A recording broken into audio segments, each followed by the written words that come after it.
Everybody, welcome to Snow Talk. Brian Good here on this Wednesday. Sorry if I sound really nasally today. It's that sinus stuff. Everybody's got it, I know. And then this up and down, these pressures, it's not feeling good. So we need some quiet weather for a while. And we do have some strong high pressure building in. So I got a feeling it's probably going to feel a little rough at times in your sinus cavities if you suffer from that.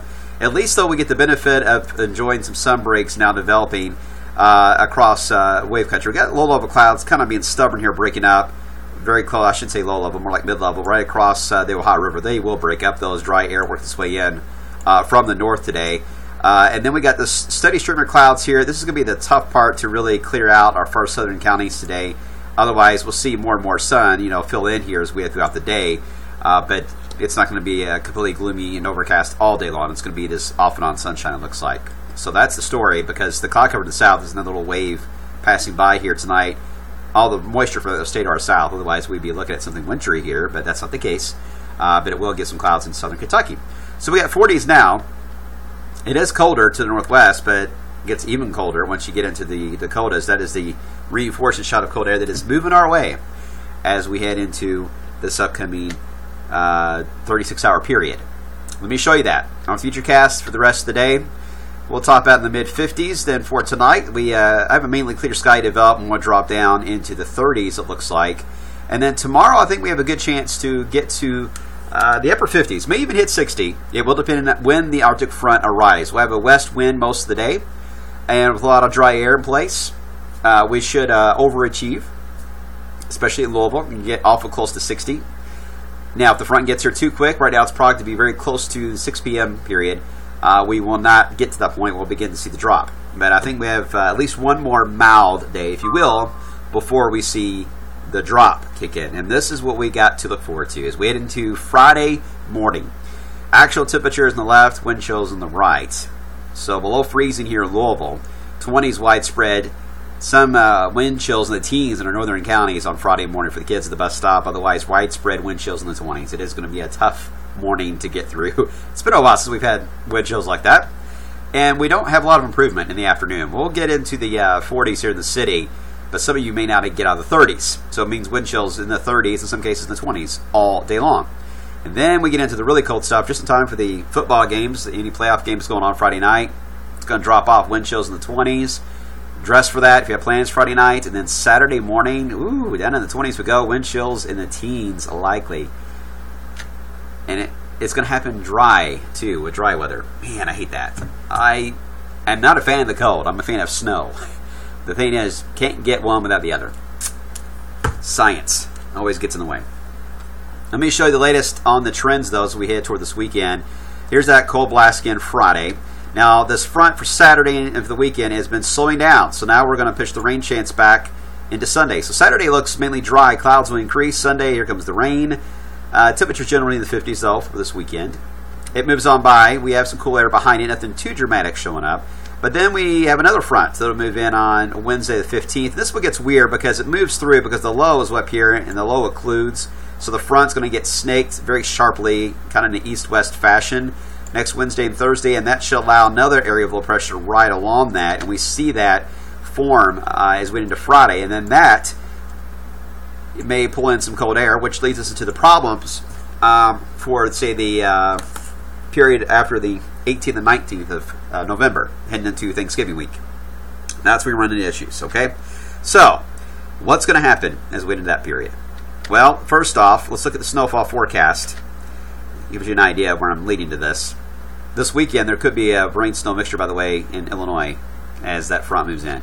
Not here. Nothing here, in fact. But when we widen out the view, you notice as we hit at least 21st, there's no measurable snow showing up in our area. All of it's to the north. But look how much snow is going to be falling into Canada. And this is good for down the road. You're building up that snowpack. You're building in the cold air. It's really laying down the groundwork for the weather pattern for December. It's not going to be a one-shot deal of cold coming down.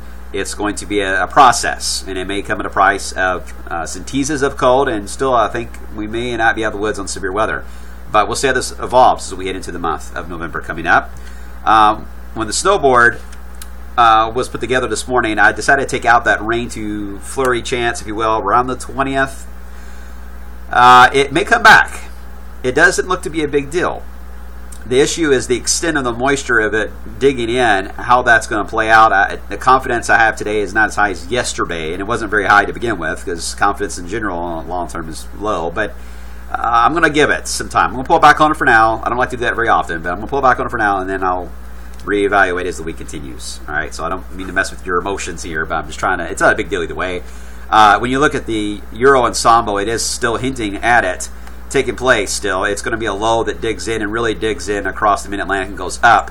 And it's that digging in that's trying to allow for some snow. And right now it's aiming toward the Cincinnati area. You may see something out of that. But again, just out of range for us. But it's close. It's close. So I'm going to give it a little bit more time in the oven. So here's the issue for Thanksgiving week. When we look at the indices, and I'm sorry it's hard to read, as we end Thanksgiving week, PNA is negative. PNA, when it's negative, is usually a warming signal for us. When you look at the EPO, it is neutral, slightly positive. That too, a warming trend for us, but not dramatic signal there.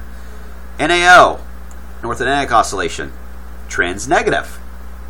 That can tend to be a colder signal for us because it's in a positive range for now. The problem is these two are conflicting. Ignore this. These two are conflicting at the top two rows. So the models are having a tough time deciding, is it going to be a warm pattern east or is it going to be a blocking pattern that will establish along the eastern coast? When you look at the Euro Ensembles for around the 20th, that time period I'm looking at for that rain to snow idea, it shows a colder than average setup that will take place here.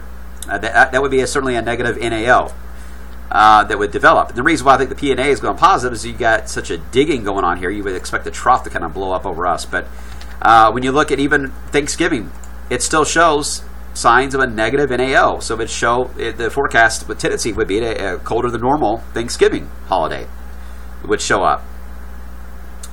When you look at the actual GFS run, though, much different. It certainly shows more of the positive PNA idea. Now, it doesn't even see the negative NAO, really. So there's still some conflicts in the models. The ensembles are the better way to go than an operational run like this. Even when you look at the Canadian ensemble, it too is seeing the idea of the negative NAO. So that is the way I'm trending the forecast for now. Thanksgiving week, I think, will be colder than what is shown right now in a lot of the models. I think the models will catch up to this idea and evolve to this, but it's going to take some time, and we got plenty of time to track it. It's a long way off, but at least it's not within range. We're able to gather this, and we got the travel day to worry about, so I'm trying to give you as much information as I can as we head toward that week. I'm not ruling out a rain to ending as a brief snow event, not a big deal, but I think it could allow for a chilly forecast for the holiday, and we got to see how much it could impact travel. It's certainly a bigger issue there. All right, that's it for today, guys. We'll see how it all looks tomorrow.